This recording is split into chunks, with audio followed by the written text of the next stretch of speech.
हडपली जाते असं तुमचं म्हणणं आहे का? मला तर स्पष्ट आमचा म्हणजे आरोप आहे की सुशोभीकरणाच्या नावाखाली सिद्धिविनायक देव आहे. देव बघा, देव आहे, देवानी बरोबर ज्याची त्याची पायरी दाखवली. देवाकडे अहंकार चालत नाही.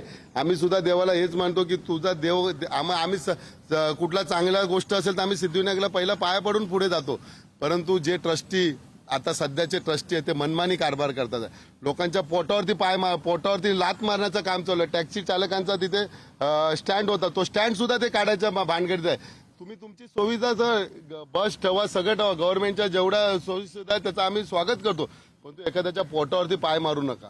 पोटावरती पाय मारण्याचं काम हे सध्याचं काम चालू आहे. आणि बिचारे ते लोक गेले ना विचारायला, एक ट्रस्टी बोलतो तू ह्याचा माणूस आहेस, तू त्याचा माणूस. अरे सगळे गणपतीचे माणसं आहेत, असं बोलू नका कोणाचा. ते दिवस रात्र मेहनत करतात आहे टॅक्सीवाले, कुठे चोरीमारी करत नाही.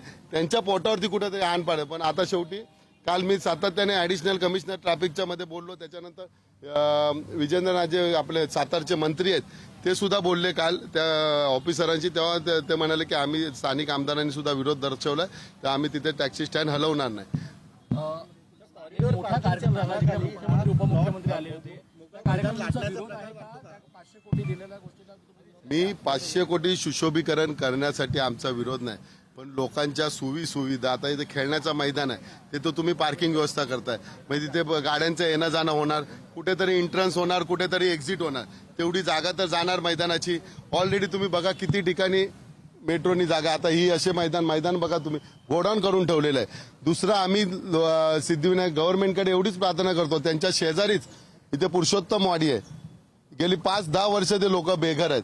जर सिद्धिविनायक मंदिर लोकांना मदत करत असते, कुठे काय पूर आला, कुठे काय हे झालं, काय सगळ्या गोष्टीसाठी सिद्धिविनायक स्वतः पुढे जाते.